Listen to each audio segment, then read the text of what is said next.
ये blind case था। Investigation is an art. अगर आप वहाँ इन्वेस्टिगेटिंग ऑफिसर हैं तो इस तरह का प्रेशर आपको हिला देगा। पुलिस ऑफिसर का काम होता है कि सत्य को बाहर लाना। तो इस केस के जो चीफ इन्वेस्टिगेटिंग ऑफिसर थे, नोएल परमार उनका नाम था, he is a Christian officer. मैंने सामने से मुस्लिम ऑफिसर्स मांगे, मुझे गवर्नमेंट ने दिए मुस्लिम ऑफिसर्स। उनको ये टास्क दिया गया कि आप पता तो करो कि एग्जैक्टली हुआ क्या। और जो अमन गेस्ट हाउस का जो रजिस्टर था उसमें कुछ एंट्रीज थी जिसमें कश्मीर से लोग बाग आके रुके थे। 2 मुस्लिम कांस्टेबल थे हमारे जो दूसरे डिस्ट्रिक्ट से हम लोग लेके आए। उनको साड़ी बेचना, चूड़ी बेचने के तौर पे हम लोग ने लगाया कि आइडेंटिफाई तो करो कहाँ रहता है वो। जाबिर बिन यामिन बहरा उस व्यक्ति का नाम है और उसके साथ 8-9 लड़कों का नाम निकल के आया था जिन लोगों ने एक्चुअली ये आग लगाई थी। तो पीछे के लोग जब आगे गए तो पीछे जगह खाली हुई, वहाँ ये 6-7 लड़के घुस के उन्होंने पेट्रोल डाला। तो जो कूदे उनको भी पीछा करके उनको मारने की कोशिश की गई, एसिड फेंका गया। जो याददाश्त है और जो चीज़ें मैंने देखी हैं वो मैं नहीं भूल सकता हूँ।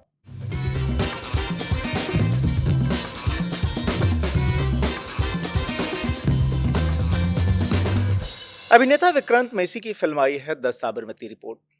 इस फिल्म के आने के बाद से ही गोधरा कांड पर फिर से फोकस बना है। वो गोधरा कांड जो हुआ था 27 फरवरी 2002 को, जिसमें कि साबरमती एक्सप्रेस ट्रेन के A6 डब्बे को आग लगा दी गई थी, जिसमें कुल 59 लोगों की मौत हुई थी। फिल्म में 2 पत्रकारों द्वारा इस केस के इन्वेस्टिगेशन को दिखाया जाता है कि किस तरीके से सत्य पर जानबूझकर पर्दा डालने की कोशिश की गई थी और कितना मुश्किल था सत्य का बाहर आना। लेकिन असल में जिसने गोधरा कांड की जांच की थी, जो विशेष टीम के अगुवा रहे थे, वो हैं हमारे साथ।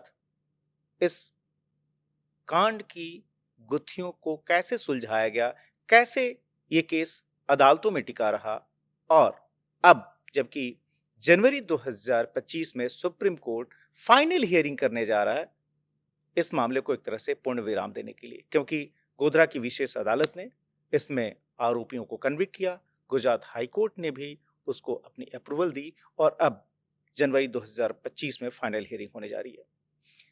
अस्थाना साहब, आपका स्वागत है। Thank you. आपसे मैं जानना चाहता हूं कि साबरमती रिपोर्ट के बाद से ये जो फिल्म आई है, काफी सारा पक्ष विपक्ष बयानबाजियां हो रही हैं। वो पार्टियां जो कि गोधरा कांड जब हुआ था तब भी इस बहाने सरकार को घेरने में लगी हुई थी, उस समय की जो सरकार थी, या उसके बाद जो दंगे हुए उसको लेकर, वो फिर से उनका एक अलग रुख है। जबकि रूलिंग पार्टी जो है केंद्र में या फिर अलग अलग राज्यों में बीजेपी की जो सरकारें हैं, कई जगह पर जो है इस फिल्म को टैक्स फ्री भी किया गया है। फिल्म तो एक तरफ, लेकिन असल में जो है गोधरा कांड की अगर हम लोग बात करें, इसकी जांच की राह में भी क्या बाधा जो है पैदा हुई, जब बहुत ज्यादा एनजीओज का प्रेशर था, बहुत ज्यादा जब पॉलिटिकल एक तरह से कह सकते हैं कि अटैक हो रहे थे, क्योंकि आप उस जांच टीम को हेड कर रहे थे। कितना मुश्किल था इसके बीच से जो है सो इस जांच को आगे लेकर बढ़ाना? प्रेशर तो बिल्कुल बनाया गया था, इसमें कोई शक नहीं है। और चूंकि हम लोग गुजरात पुलिस के तौर पे इन्वेस्टिगेट कर रहे थे और गुजरात पुलिस को निशाना बनाया गया था कि राइट्स को ठीक से हैंडल नहीं किया गया है, और काफ़ी सुप्रीम कोर्ट में और मीडिया में इस तरह के लेख और केसेस वगैरह की बातचीत होती थी। तो उसमें इस केस जो साबरमती एक्सप्रेस का केस था जिसमें 59 लोग मर गए, उसको भी निशाना बनाया जाता था। और इन्वेस्टिगेशन के दरमियान डायरेक्टली तो नहीं कर सकते हैं, बट प्रेस रिपोर्ट्स के माध्यम से, डिस्कशंस के माध्यम से ये ज़रूर कहा जाता था कि इन्वेस्टिगेशन ठीक लाइन पे नहीं हो रहा है, या इन्वेस्टिगेशन में जो सत्य है वो बाहर लाया नहीं जा रहा है। आपको भी पर्सनल अटैक का सामना करना पड़ा था इस तरीके से? जो एक माहौल था कि नहीं जी, ये तो महज एक एक्सीडेंट था कि वो तो वहाँ कोई स्टोव जलाए हुए था, उससे आग लग गई। ये जानबूझ के कॉन्स्पिरेसी का रूप दिया जा रहा है ताकि जो है उस समय की जो मोदी सरकार थी गुजरात में, उसको सपोर्ट किया जा सके। पर्सनल बिल्कुल इसमें तो कोई शक नहीं है, क्योंकि मेरे को तो ऐसा प्रोजेक्ट किया हुआ था कि मैं I am a blue eyed boy, और मैं कॉन्स्पिरेसी की थ्योरी निकाल के लाया हूँ just to help the chief minister. तो ये तो शुरुआत से था। मुझे अभी भी याद है कि मैंने शुरुआती दौर में, जैसे 8-9 तारीख को मुझे ऑर्डर हुआ था कि इस केस का सुपरविजन करना है, इन्वेस्टिगेशन का, तो मैं करीब 11 या 12 अप्रैल को गया था गोधरा। तो पहले जैसे मैंने बताया था कि क्राइम सीन का इन्वेस्टिगेशन बहुत ज़रूरी होता है, तो शुरुआती दौर में मेरा बहुत समय रेलवे स्टेशन पे और ट्रैक्स के ऊपर गुजरा, ये समझने के लिए कि इंसिडेंट एक्चुअली हुआ कैसे होगा। और फिर हम लोगों ने रिकंस्ट्रक्ट भी किया सीन ऑफ क्राइम को, काफ़ी एक्सरसाइजेस की एफएसएल को मिला के। तो शुरू में ही फर्स्ट वीक में ही एक बहुत सीनियर पत्रकार हैं, उन्होंने शायद वहाँ पे डिस्ट्रिक्ट मजिस्ट्रेट को कांटेक्ट किया होगा। तो उन्होंने मेरे को पूछा, डिस्ट्रिक्ट मजिस्ट्रेट ने, कि ये मिलना चाहते हैं आपसे। तो मैंने कहा मैं अभी यहाँ पे तो नहीं मिलूंगा किसी से, मैं ट्रैक पे हूँ, इन्वेस्टिगेशन चल रहा है, वो बाद में कभी मिल लेंगे। तो दिन में करीब 2-1 बजे के आसपास खाने का टाइम होता है, मैं विश्राम गृह बोलते हैं सर्किट हाउस को, वहाँ गया था, अपना रूम में बैठ के खाने की तैयारी कर रहा था।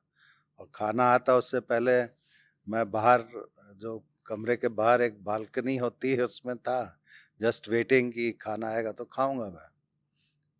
तो इतने में वो पत्रकार महोदय घुस गए विद कैमरा। तो मैंने मना किया कि यह कैमरा तो आप ऑन नहीं कर सकते। बट उन्होंने फिर बोला, पूछा मुझसे कि आपको क्या लगता है, बट नॉट ऑन कैमरा, ऐसे ही कैजुअल कॉन्वर्सेशन में, कि ये क्या कॉन्स्पिरेसी का केस है या एक्सीडेंटल फायर का केस। तो मैंने जवाब ये दिया था कि देखिए, मैं अभी 2 दिन भी नहीं हुए ज्वाइन किए हुए, मैं चीज़ें देख रहा हूँ, भी इस सवाल का जवाब नहीं दे सकता हूँ कि कॉन्स्पिरेसी थी या नहीं थी। तो थोड़ी देर बात करके वो निकल लिए। अच्छा, उस समय ये टीवी वगैरह नहीं था कमरे में, तो मुझे आइडिया भी नहीं था। अगले दिन मेरे पास गांधीनगर से काफ़ी फ्रैंटिक कॉल्स आए कि भाई आपने ये कैसे बोल दिया कि इसमें कॉन्स्पिरेसी नहीं है। मैंने कहा ये तो मैंने बोला ही नहीं है। बोले हुआ क्या था, तो मैंने नरेश बताया अपने एडिशनल डीजी साहब को, और जो अधिकारी थे पूछ रहे थे कि इस तरह से सीक्वेंस ऑफ इवेंट्स था। तो फिर मुझे गांधीनगर जाना पड़ा, वहाँ बुलाया गया। वहाँ मैंने बताया कि एक्चुअली क्या हुआ था। तो फिर उन पत्रकार महोदय को जिन्होंने टीवी पे चला दिया था, तो उस पे लिखित अपॉलजी देनी पड़ी। वो चलाया भी अगले दिन, 2 दिन चला, कि गलत बयान हो गया। लेकिन उस तरह से प्रेशर बिल्डअप होता है कि आप एकदम से पूरे सुर्खियों में आ जाएं कि DIG CID crime Rakesh Asthana का बयान कि इसमें कोई कॉन्स्पिरेसी नहीं है। आप खुद सोचिए, अगर आप वहाँ इन्वेस्टिगेटिंग ऑफिसर हैं तो इस तरह का प्रेशर आपको तो हिला देगा। लेकिन वो चीज़ नहीं थी, तो हम लोग ने उसका सामना किया। तो इस तरह के प्रेशर्स बनते थे। कुछ एनजीओज एक्टिव थी, उनका ये कहना था कि ये एक्सीडेंटल फायर है और पुलिस इसको कॉन्स्पिरेसी में कन्वर्ट कर रही है, लोगों को हैरेस किया जा रहा है। तो ये प्रेशर शुरू से लेकर आखिर तक कौन से थे बना रहा। बड़े एनजीओ वाले जो कि इस तरह का प्रेशर एक्सर्ट करने की कोशिश कर रहे थे उस समय? इस नाम मुझे याद नहीं है, बट तीस्ता सेटलवाड थी, वो एनजीओ को लीड करती थी। उन्होंने ही, उनके तरफ से, उनकी एनजीओ की तरफ से प्रेस में, और जो भी सिविल लिबर्टीज के जो लोग वो थे, उनके तरफ से काफ़ी बयान आते थे कि ये इन्वेस्टिगेशन ठीक नहीं है। अब ठीक है, वो किसी का आप ओपिनियन को नहीं चैलेंज कर सकते या रोक नहीं सकते हैं, लेकिन वो एक mental pressure definitely investigating officers पे और हम लोगों पे रहता था कि हमें इस काम को ठीक से करना है। मैं तो ये कहूँगा कि प्रेशर की वजह से हम लोगों ने अपना फोकस चेंज नहीं किया और ये ज़रूर रखा कि ये केस इम्पार्शियली इन्वेस्टिगेट हो और केवल अच्छे से इन्वेस्टिगेट नहीं हो बल्कि कोर्ट की जो स्क्रूटनी है उसके सामने खरा उतरे। जैसे मैंने लास्ट टाइम आपको बताया था कि मेन अक्यूज्ड का हम लोगों ने जो 164 का बयान कराया था वो ओपन कोर्ट में कराया था।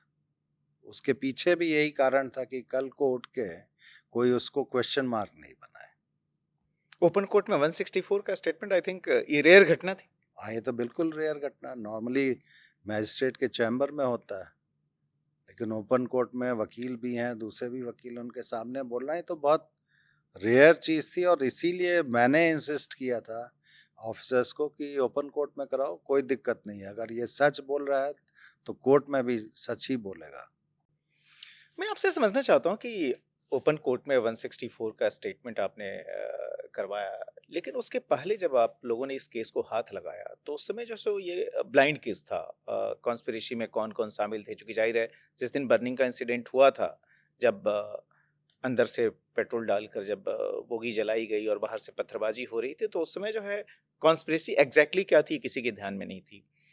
गोधरा जहां पर यह घटना हुई और खासतौर पर जिस इलाके से ज्यादातर आरोपी थे, सिंगल फड़िया, मुस्लिम डोमिनेटेड पूरी की पूरी वो कॉलोनी थी, कैसे आप लोग जो है अंदर तक घुसकर इस पूरी कॉन्स्पिरेसी को आप लोग आइडेंटिफाई कर पाए और फिर आप एक्यूज्ड को अरेस्ट कर पाए? ये जो पूरी की पूरी जो आपने जांच टीम जो बनाई इसकी, जो बाकी मेंबर्स, क्या क्या कंसिडरेशन आप लोगों ने लिए, कैसे जो है एक एक करके आरोपी इसमें अरेस्ट हुए?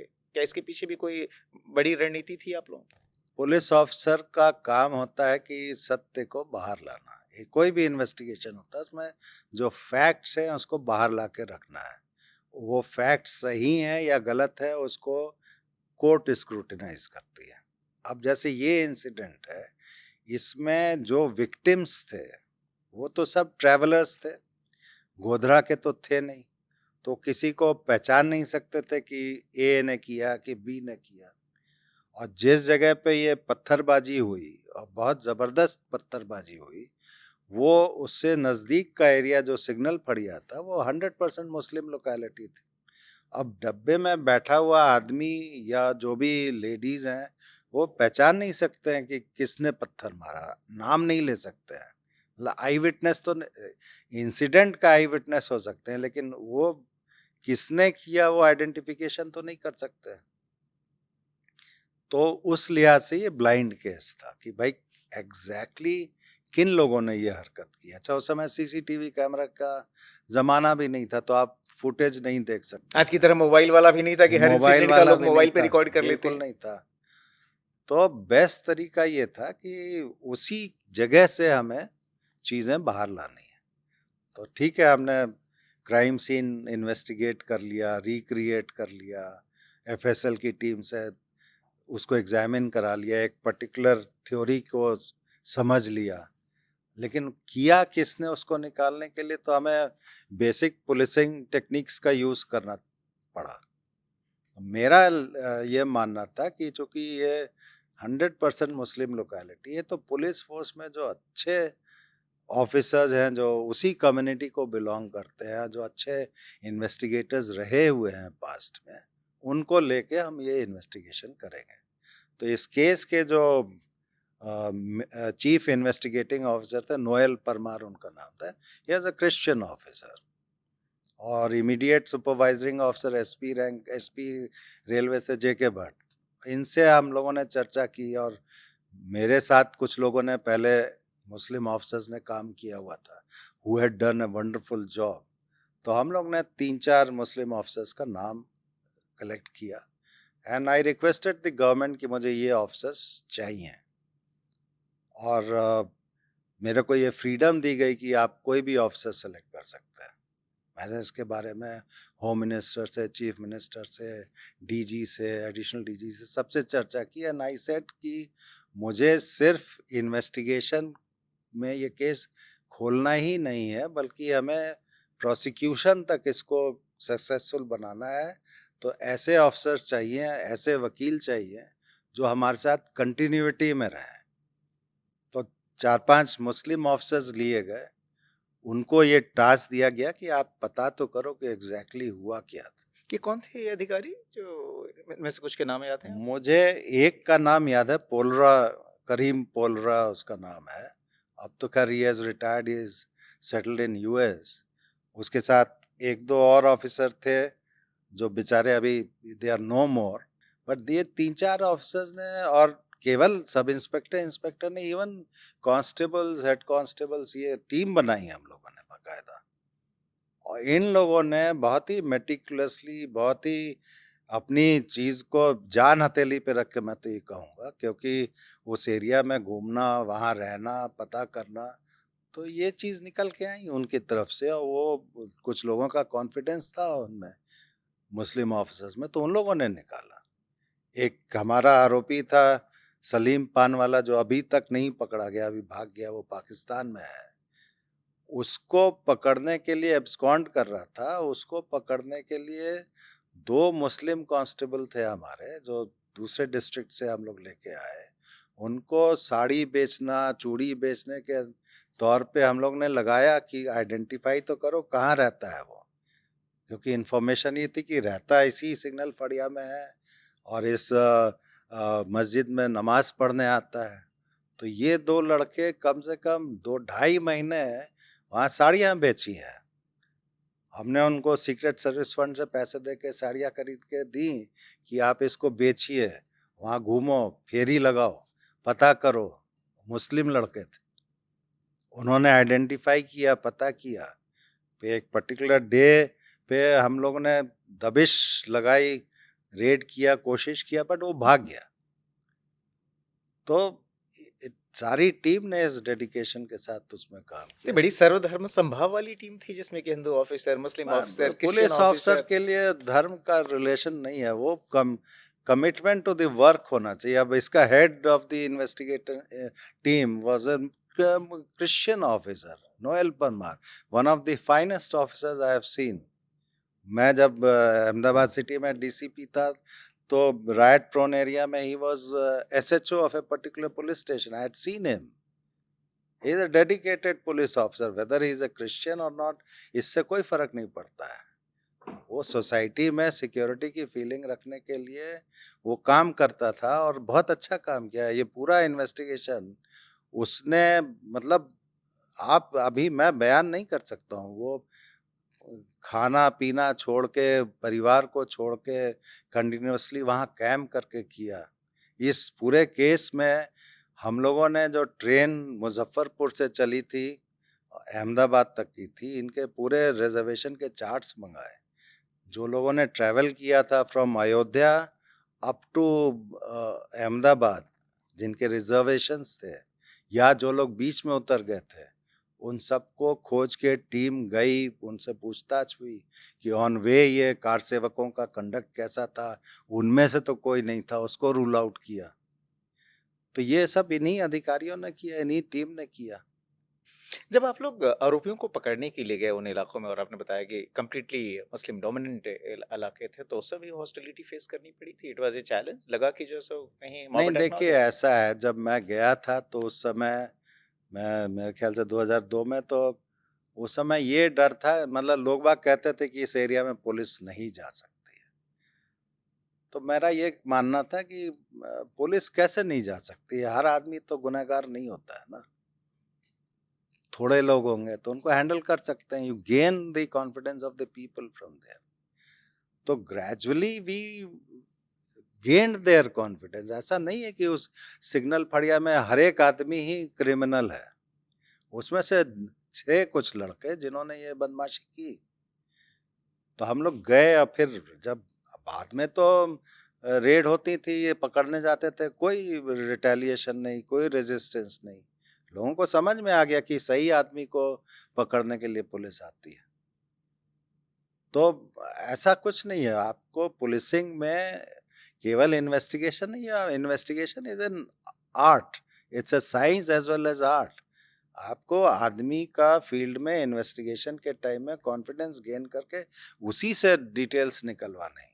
आप कितना भी टेक्निकल गैजेट्स रख लीजिए, फोरेंसिक इन्वेस्टिगेशन कर लीजिए, ultimately it is basic policing technique, human angle जो है, ह्यूमन रिसोर्स जो है, ह्यूमन इंटेलिजेंस है, दैट वर्क्स।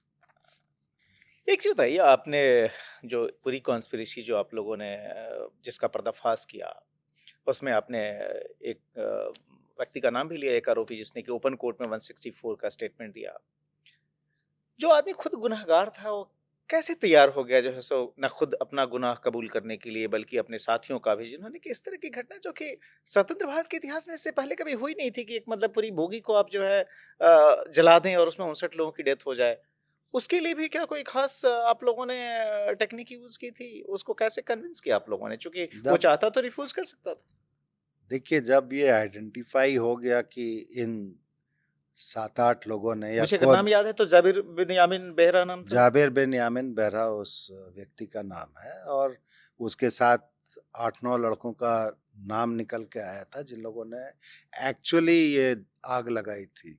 उनके साथ जो लोग कॉन्स्पिरेसी में थे, प्लानिंग में थे, उनके भी नाम निकल के आए। तो जब इन लोगों की पूछताछ हुई और इन लोगों ने, मैंने लास्ट टाइम किया था, हमने ट्रूथ सीरम वाला टेस्ट जो कराया था, नार्को साइको एनालिसिस, तो उस समय जो चीज़ें निकल के हैं, वो तो नार्को साइको एनालिसिस में जो चीज़ें निकल के आती हैं, that is not an evidence, it gives an idea कि आपको किस लाइन पे इन्वेस्टिगेट करना है। एविडेंस तो बाद में, पूछताछ में जो चीज़ें निकली। तो मैंने कहा ये जो टीम थी हमारी, Noel Parmar was the head, और उनके साथ ये जितने ऑफिसर्स हम लोग ने लिए थे, काफ़ी ऑफिसर्स थे, दे आर वंडरफुल ऑफिसर्स। तो इन लोगों ने उसको कॉन्फिडेंस दिया होगा, ये मेरा मानना है, और इससे पूछताछ की होगी। और सेकेंडली क्या है कि वो इतना खराब इंसिडेंट था कि बच्चे, लेडीज उस बंद डिब्बे में मर गए, झुलस के जल के मर गए, तो थोड़ा बहुत तो असर इन लोग पे भी पड़ा होगा, ऐसा तो नहीं है। तो ये दो सारी चीजें मिलके उसको लगा होगा कि मैं एडमिट करता हूँ, तो उसने किया, कोई जबरदस्ती नहीं थी।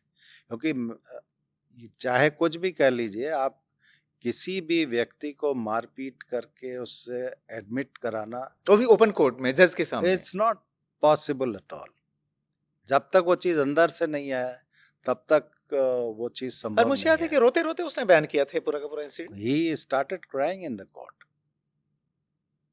तो ये चीज मेरे लिए भी इट्स ए, मतलब जो याददाश्त है और जो चीजें मैंने देखी हैं वो मैं नहीं भूल सकता हूँ।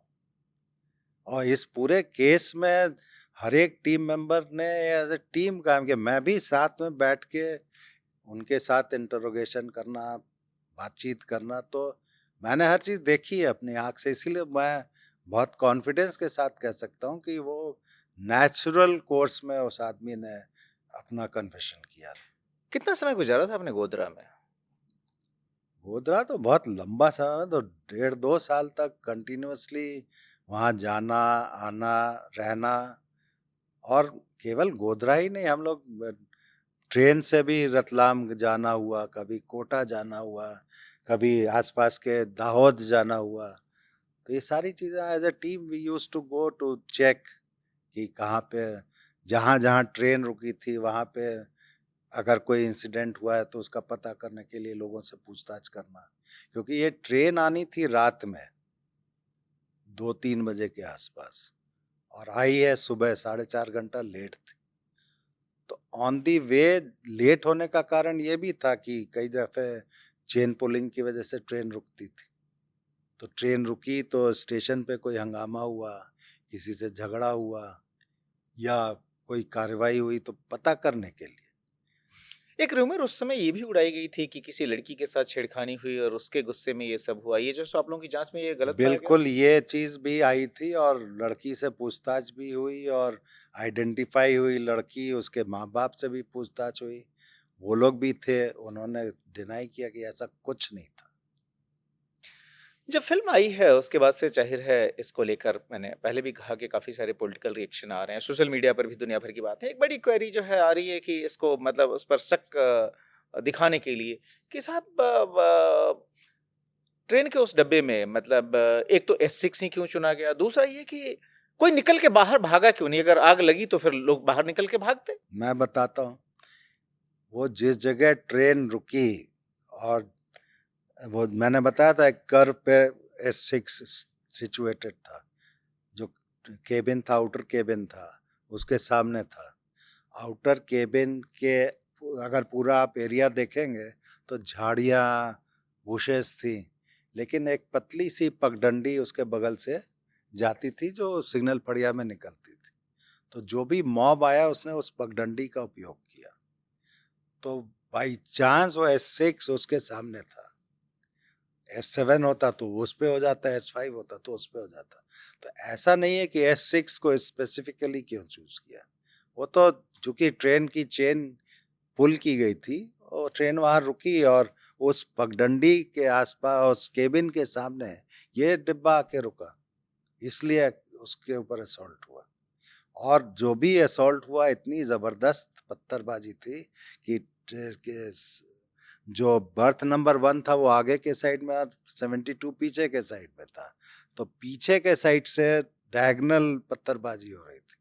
तो बोगी में जो पीछे लोग बाग बैठे हुए थे वो डर के मारे आगे भागे और आगे वाले जो लोग थे उन्होंने वेस्टिब्यूल का दरवाजा खोल के दूसरी साइड गए। अच्छा, पत्थरबाजी होती है तो दरवाजे खिड़कियां बंद कर ली थी लोगों ने, शीशे का खिड़की बंद थी और वो जो मेटल की खिड़कियां होती जी। वो भी डाउन की हुई थी, लेकिन वो टूट तोड़ दी गई। पत्थर इतने बड़े बड़े थे और वो टूट गई थी। तो लोग बाग अपनी सीट पे बैठने के बजाय सीट के नीचे घुस गए थे या ऊपर वाली बर्थ पे चढ़ गए थे। तो पीछे के लोग जब आगे गए तो पीछे जगह खाली हुई और वहां ये 6-7 लड़के घुस के उन्होंने पेट्रोल डाला और पेट्रोल जो डाला वो काफी बड़ी मात्रा में डाला और वो सारा जो इनका सामान नीचे रखा हुआ था वो बहता बहता एक हाफ जो डिब्बा होता है मोस्टली वहां तक गया। अब जो कपड़े हैं, बेडिंग्स हैं, थैले हैं, उनने पेट्रोल सोखा होगा और बाहर से इन लोगों ने क्या किया, वो रैक्स जला के और डंडे में लगा के ऊपर से उसको पुश किया तो इमीडिएटली आग पूरी जगह फैल गई। अब जो दरवाजे बंद हैं, जिस साइड से पत्थरबाजी हो रही है और उल्टी साइड में भी, क्योंकि लोकेलिटी टोटली मुस्लिम थी तो उल्टी साइड से भी बंद था। लोगों ने कूदने की कोशिश की रॉन्ग साइड में, S6 से काफी जी। लोग कूदे भी, बचे भी लोग बाग।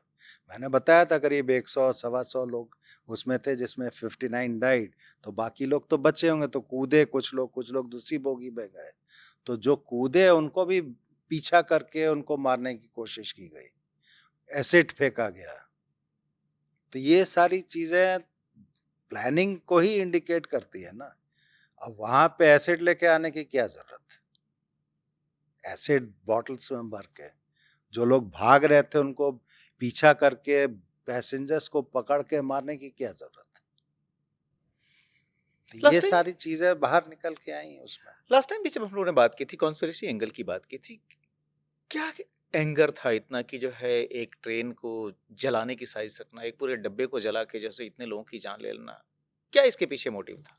देखिए उस समय हम लोग ने बहुत कॉम्प्रिहेंसिव इन्वेस्टिगेशन किया था और इन्वेस्टिगेशन का एक पार्ट ये भी था कि जब ये वहाँ पे अयोध्या में जो भी विश्व हिंदू परिषद ने आह्वान किया था पूजा का, शिला पूजन या कुछ था उस तरह वहाँ पे प्रोग्राम, और पूरे कंट्री से, देश से लोग बाग आने वाले थे, तो ये सबको पता था because it was a public announcement. तो जो इस तरह का काम करना चाह रहे थे कि देश में किसी तरह का डिस इंस्टेबिलिटी हो, नुकसान हो, तो वो इसके लिए भी इन्होंने प्लान किया था कि अयोध्या में ही कोई प्रॉब्लम हो। कमंडल बम की बात आई थी, वो है इंटेलिजेंस रिपोर्ट में है ये सारी चीजें कि कमंडल में ले जाके बम ले जाके साधु के वेश में जाके वहां एक्सप्लोजन करने के लिए। वो चूंकि वहाँ सिक्योरिटी बहुत टाइट थी तो वो हो नहीं पाया होगा। तो प्लान ये था, ये भी प्लान में था, तो ये किया गया। तो basically intention was to create disturbance in the country और डीस्टेबलाइज, और ये प्लान एग्जीक्यूट हो गया। और इसमें फिर गुजरात में दंगे हुए इसके बाद। तो ये केवल साबरमती एक्सप्रेस और गुजरात को के कॉन्टेक्स्ट में आप मत देखिए, it has to be seen in totality. तो क्या इसमें आईएसआई और कुछ टेरर ग्रुप्स की भी सीधे सीधे लिंकेज आई थी कि जो सो पाकिस्तान बेस्ड एजेंसी जिसके पीछे हैं, या terror groups? As an investigator ये हमारी जवाबदारी थी कि ये हुआ तो क्यों हुआ भाई। अब अगर अमन गेस्ट हाउस में मीटिंग हुई, पेट्रोल इकट्ठा किया गया एक दिन पहले, तो ऐसा तो नहीं है कि इन्हीं लोगों की बुद्धि में आया होगा कि हमको ये करना है, किसी ने कहा होगा। तो इस लाइन पे इन्वेस्टिगेशन किया, और उस समय अमन गेस्ट हाउस के ऊपर बहुत इन्वेस्टिगेशन हुआ।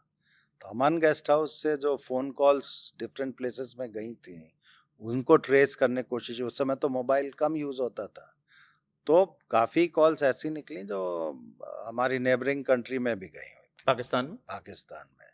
और जो अमन गेस्ट हाउस का जो रजिस्टर था, उसमें कुछ एंट्रीज थी जिसमें कश्मीर से लोग बाग आके रुके थे। अब जो लोग रुके थे उनका, कुछ लोगों का तो आइडेंटिफिकेशन ही गलत दिया हुआ था। कुछ लोगों का पता चला, फिर उनका फोटो गैदर करके हम लोग गए। मैं खुद गया कश्मीर अपनी टीम के साथ, वहाँ आइडेंटिफाई किया। तो जो इन लोगों को आइडेंटिफाई किया वो हिजबुल मुजाहिदीन से लिंक्ड थे, तो उनको लेके हम लोग आए, पूछताछ की, अरेस्ट किया, पूछताछ की। और इसमें चूंकि कोई एविडेंस हमें कनेक्ट करने का नहीं मिल पा रहा था, इसलिए उन पे हम लोग चार्जशीट नहीं कर पाए, प्रोसिक्यूटेबल एविडेंस नहीं था। इस केस में मैं आपकी जानकारी के लिए बता दूं, कम से कम हम लोगों ने 10 से 12 लोगों पे फाइनल रिपोर्ट्स नॉट ट्रू करके फाइल किया 169 सीआरपीसी में। ये सारे सारे वो लोग थे जो मुस्लिम्स थे, जो पकड़े गए थे। यानी जिसके खिलाफ सबूत नहीं मिला उसको आप लोगों ने नहीं प्रोसिक्यूट किया? बिल्कुल नहीं किया, ये फैक्ट्स कोई जाहिर नहीं करता है। गोधरा के एक मौलाना की भी भूमिका संदिग्ध पाई गई थी जिनको कि आप लोगों ने आरोपी बनाया था। हाँ, मौलाना उमर जी को हम लोग ने आरोपी बनाया था। उनको, उनके ऊपर ये आरोप था कि उन्होंने मॉब कलेक्शन के लिए पैसे दिए थे और इस कॉन्स्पिरेसी में पार्टिसिपेट किया था। उनको भी हम लोगों ने सिग्नल फड़िया से ही बाद में अरेस्ट किया था, और कोई इस तरह का रिपरकशन भी नहीं हुआ उस समय वहाँ पे। जैसे पहले आप बात कर रहे थे ना कि वहाँ पे रेड करने के टाइम में रिपरकशंस होते, तो वैसा कुछ नहीं था। लेकिन हाँ, हम लोगों ने अरेस्ट किया था, उनको चार्जशीट भी किया था। एक तरफ अरेस्ट करना, कॉन्स्पिरेसी से का पर्दाफाश करना, लेकिन उसको कोर्ट में चलाना भी ताकि जो सो कन्विक्शन हो पाए। और इस दौरान चूंकि ये हाई प्रोफाइल केस था और मुझे लगता है ये उन केसेज में था जो कि सुप्रीम कोर्ट ने इसके लिए एक एसआईटी भी बनाई जो कि सुप्रीम कोर्ट के डायरेक्शन में काम कर रही थी, जिसके चेयरमैन आर के राघवन थे जो कि सीबीआई के फॉर्मर डायरेक्टर थे। उनकी भी स्क्रूटनी इस केस को लेकर हुई। जो तमाम मेजर केसेस थे उनमें से जाहिर है गोधरा भी था। तो उस स्क्रूटनी को आप लोग कैसे जो है नेविगेट कर पाए? देखिए, एसआईटी मेरे ख्याल से 2008 में बनी थी सुप्रीम कोर्ट के आदेश पे। तो सारा इन्वेस्टिगेशन ट्रांसफ़र हो गया था एसआईटी पे। एसआईटी के जो सदस्य थे, उसमें doctor Raghavan was the head, doctor Satpathy, जैसे मैंने बताया था, यूपी काडर के आईपीएस ऑफिसर थे, और गुजरात पुलिस के 2 ऑफिसर थे, एक मैडम गीता जौहरी थी और मिस्टर शिवानंद झा जी थे, आईपीएस ऑफिसर्स दोनों। और Ashok Malhotra DIG CBI retired थे, उनको लिया गया था। और बीच में एक ऑफिसर और आए थे, but he had resign and went, he did not continue. तो बेसिकली इस टीम ने ए.के. मल्होत्रा, शिवानंद झा जी और मैडम गीता जौहरी, इन लोगों ने, और डॉक्टर राघवन और डॉक्टर सतपति ने पूरे केस का दोबारा इन्वेस्टिगेशन किया। दोबारा इन्वेस्टिगेशन करने का मतलब ये था कि जो भी विटनेसेस हम लोगों ने एग्जामिन किए थे उनको फिर से पूछा गया। आपकी ग्रिलिंग तो नहीं हुई थी? मैं आ रहा हूँ उस पॉइंट पे। फिर शुरुआत, हमें केस प्रेजेंट करने के लिए कहा गया, मैंने केस प्रेजेंट किया। फिर मैंने ये रिक्वेस्ट किया कि आप केस तभी समझ पाइएगा बढ़िया से जब तक आप वहाँ पे सीन ऑफ क्राइम पे नहीं जाएंगे तब तक समझ में नहीं आएगा। तो मैं उनको लेके गोधरा रेलवे स्टेशन आया, वहाँ पूरा सीन रिक्रिएट किया गया था, जैसे वो समझाया, वो जगह बताई, वो पगडंडी दिखाई, केबिन दिखाया, आउटर केबिन, ट्रेन के बारे में पूरा एक्सप्लेन किया। मतलब ऐसा है कि उनको भी तो कन्विंस होना है ना, उनको भी देखना है कि हम लोगों ने सही काम किया नहीं किया। तो पूरी टीम ने उनको कम से कम 2 ढाई महीने तक हम लोगों से पूछताछ हुई। अब हम लोगों ने समझाया, उन्होंने पूरा केस दोबारा देखा और फाइनली पूरी टीम कन्विंस थी कि इसमें जो इन्वेस्टिगेशन हुआ है सही हुआ है। और फाइनली सुप्रीम कोर्ट में एसआईटी की रिपोर्ट गई, जिसमें डॉक्टर राघवन और डॉक्टर सतपति ने ये लिखा कि we could not find any lacuna in the investigation of the Gujarat police. तो ये हमारे लिए तो बहुत बड़ा रिवॉर्ड है, गुजरात पुलिस के लिए, हमारी टीम के लिए। और सुप्रीम कोर्ट ने वो रिपोर्ट एक्सेप्ट की और उस रिपोर्ट के एक्सेप्ट करने के बाद उसी इन्वेस्टिगेशन पे ट्रायल चला। लेकिन ट्रायल के टाइम में एसआईटी ने पूरा ट्रायल कंडक्ट कराया और जो स्पेशल पीपी हमारे टाइम में नियुक्त हुए थे उन्होंने ये ट्रायल पंचाल साहब ने कंडक्ट किया इन द ट्रायल कोर्ट और वहाँ पे कन्विक्शन हुआ। और वो कन्विक्शन हाई कोर्ट ने अपहेल्ड किया, माइनस जो फांसी की जिनको सजा हुई थी उनको कन्वर्ट किया लाइफ इम्प्रिजनमेंट। तो ये चीज़ तो मतलब मैं तो ये कहूँगा कि ये totally joint team effort, police का जो टीम थी गुजरात पुलिस की, उनका एफर्ट था कि इन्वेस्टिगेशन प्रोफेशनल वे में और सही किया जाए और उसको एसआईटी ने सही पाया। उस दिन कैसा लगा था जब आप अहमदाबाद की साबरमती सेंट्रल जेल में बैठे हुए थे और जो स्पेशल कोर्ट थी, जो सेशन कोर्ट, उसने जो है सो इसमें सजा सुनाई थी और ज्यादातर आरोपियों को कन्विक्ट किया था विथ मैक्सिमम पनिशमेंट? लगा कि जो सो जो मेहनत की हो कामयाब रही? बिल्कुल, पुलिस ऑफिसर के लिए क्या है, हमारा काम, अगर गलत आदमी है और क्रिमिनल है उसको सजा होती है तो एक मन में सेटिस्फैक्शन होता है। अब जो 59 लोग मरे हैं और काफ़ी लोग घायल हुए हैं, तो उन्होंने तो कोई गुनाह नहीं किया था ना, तो उनके लिए हमने न्याय दिलवाया, उस न्याय में हम सहभागी बने, तो हमारे लिए तो बहुत बड़ी बात। मॉब वायलेंस के केस में इतना बड़ा जो है कन्विक्शन हो भी, जिसमें कि कॉन्स्पिरेसी भी बहुत सावधानी से रची गई हो, इस तरह का ये रेयर केस था जिसमें कितने बड़े पैमाने पर सजा हुई। मेरे ख्याल से शायद बेल भी नहीं मिली थी ज्यादातर को। बिल्कुल, भारत के इतिहास में और कम्युनल राइट्स की हिस्ट्री में मुझे नहीं लगता है कि इस तरह की सज़ा कहीं हुई है। कई दफ़े तो मतलब ये तो ब्लाइंड केस था, उसमें सज़ा हुई और डबल स्क्रूटनी के बाद सज़ा हुई। तो ये तो बहुत बड़ी चीज़ है। एक चीज बताइए, तब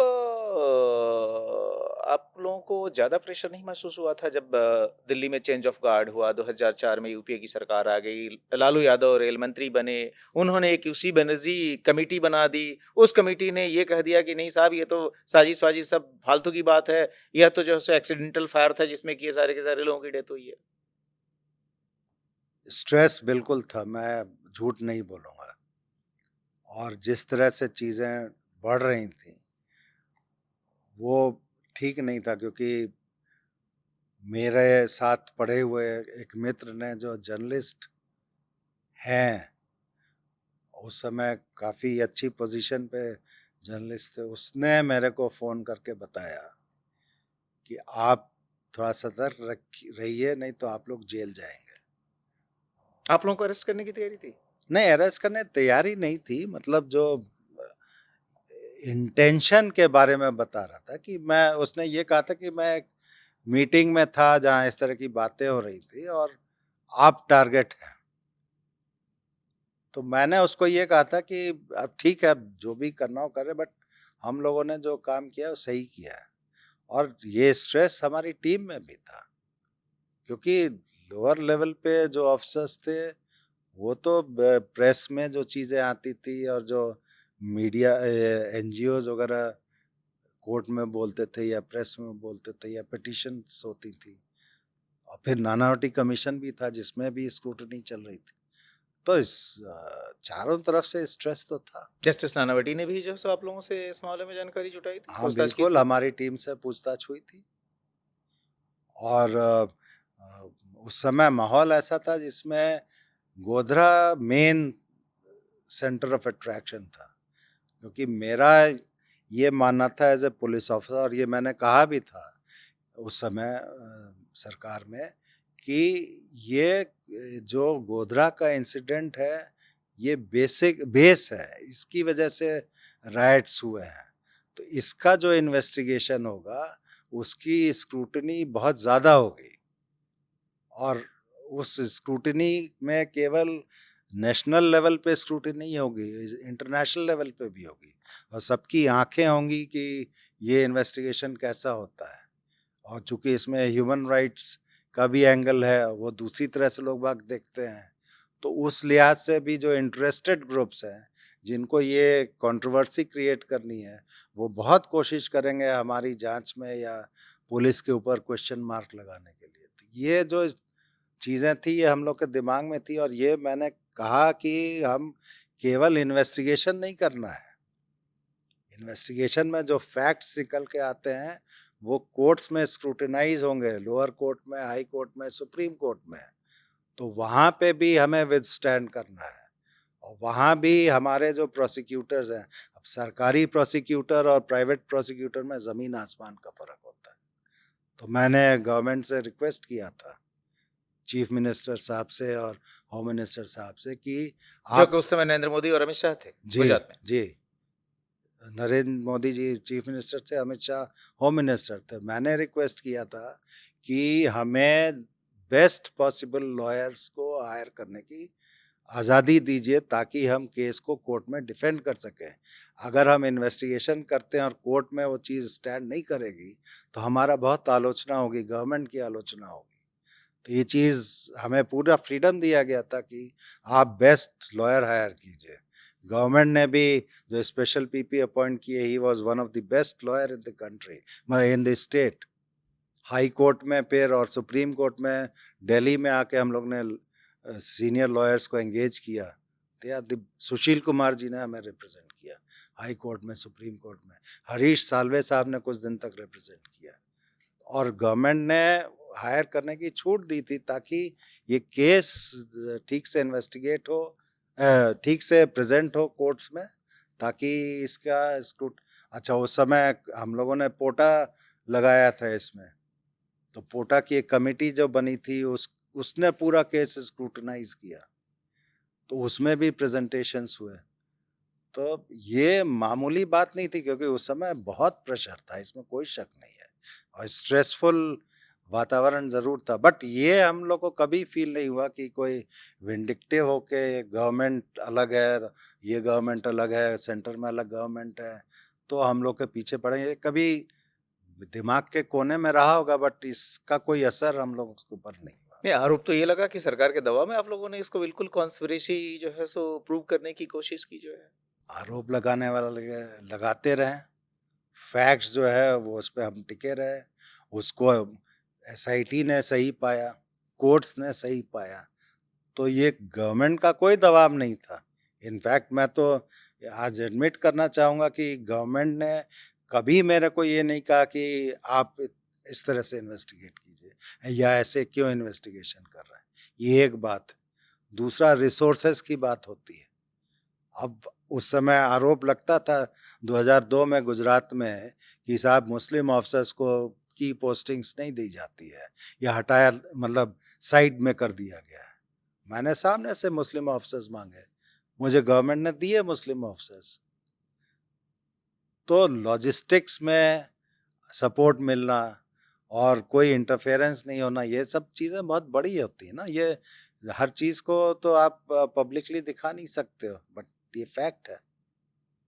ये बताएं कि जब आप इस केस की जो विशेष जांच टीम थी उसको जब हेड कर रहे थे, उसी दौरान समलाया में एक रेल एक्सीडेंट भी हुआ था और लालू यादव तब तक जो है सो रेल मंत्री बन चुके थे, और उन लालू यादव को आपने चारा घोटाले के केस में कभी इंट्रोगेट किया था। उस समय जो है वो, चूंकि जाहिर है यह गोधरा केस काफी पॉलिटिसाइज भी था, हर पार्टी अपने अपने हिसाब से इसको इंटरप्रेट करने में लगी थी। वो हेलबेंट थे कि भाई इसको कैसे एक्सीडेंट साबित किया जाए, इसीलिए उन्होंने यूसी बनर्जी की अगुवाई में एक हाई पावर कमेटी भी बना दी। चूंकि अगर कमीशन ऑफ इंक्वायरी एक्ट इजाजत देता तो शायद एक जुडिशियल कमीशन ही बन जाता, लेकिन वो चूंकि लीगली वो संभव नहीं था। जब वो आप मिले थे समलाया में, चूंकि आप उसमें बड़ोदरा रेंज आईजी थे, तो क्या कहीं कोई कटुता थी कि जैसे एक बार फिर से जो है सो ये मेरी लाइन को ये क्रॉस करने में ये ऑफिसर लगा हुआ है? उन्होंने कुछ ऐसा कहा नहीं मेरे से पर्सनली। मैं तो इनफैक्ट उनको मैंने रिसीव किया, वर्दी में रिसीव किया, उन्होंने देखा भी मेरे को, बात की, फिर मैंने पूरा कंडक्ट किया प्लेटफॉर्म पे, और जहाँ पे ट्रेन ट्रैक्स पे उल्टी हुई थी वहाँ तक ले गए, काफ़ी बात की उन्होंने। लेकिन मुझे नहीं महसूस हुआ कि कोई कटुता है। तो फिर आरोप आप पर क्यों खटाक से लगा दिया गया कि भाई आपने मरवाने की उनको साजिश रचवाई बड़ौदा में, जब उनकी गाड़ी पर कोई शायद बर्फ किसी ने उठा के फेंक दिया था, इसमें विंडो स्क्रीन में शायद मामूली स्क्रैच आ गया था, तो आरोप तो आप ही पर लगाया अब था। मैं इसके बारे में क्या बोल सकता हूँ, इसमें हो सकता है वो पुराने केसेस जो मैंने हैंडल किए और चारा घोटाला में उनकी पूछताछ की, या जो भी हो, वो उनके दिमाग में रहा होगा और उनको लगा होगा कि मेरा कंडक्ट ठीक नहीं है, इसके लिए कहा होगा। बट मैं अपने पॉइंट ऑफ व्यू से बोल रहा हूँ, मैंने उनको एज अ रेल मिनिस्टर पूरी इज्जत दी और पूरी तरह से कंडक्ट किया। और चूंकि प्रोटोकॉल होता है एक रेलवे में, यूनियन रेलवे मिनिस्टर का, तो वो तो हमें, मेरी फर्ज थी, हमने मेंटेन किया। अब उन्होंने आरोप क्यों लगाया उसके बारे में मैं कोई एक्सप्लेनेशन नहीं दे पाऊंगा। चलिए, आरोप वगैरह तो हो गया, अब क्या निगाह सुप्रीम कोर्ट में आपकी भी है, चूंकि इसी जनवरी 2025 में फाइनल हियरिंग होने जा रही है गोधरा में, जो तमाम अपील जो फाइल हुई कन्विक्ट या एक्यूज्ड की तरफ से, अगर फाइनली सुप्रीम कोर्ट की इस पर सील लग गई तो मानेंगे कि एक जो बड़ा ही हाई प्रोफाइल केस और अपनी तरह का अनूठा केस, जिसमें 59 लोगों को जला के मार दिया गया हो, बस finally seal of approval country की हाईएस्ट कोर्ट का लग जाएगा? सुप्रीम कोर्ट के आदेश के बाद तो फाइनली हो जाता है। अब सुप्रीम कोर्ट में हियरिंग होगी, उसका क्या आउटकम आता है वो तो समय बताएगा। बट ऑफ कोर्स अगर अप्रूवल आता है और जो हाई कोर्ट का फैसला है, लोअर कोर्ट का फैसला बरकरार रहता है, तो अच्छी बात है। धन्यवाद अस्थाना साहब, इस हाई प्रोफाइल मसले पर, जिसने कि एक तरह से देश की राजनीति को भी इतनी गहराई से प्रभावित किया, उस पर इतने विस्तार से जांच की तमाम बारीकियों को हमसे साझा करने के लिए बहुत बहुत धन्यवाद आपको। Thank you.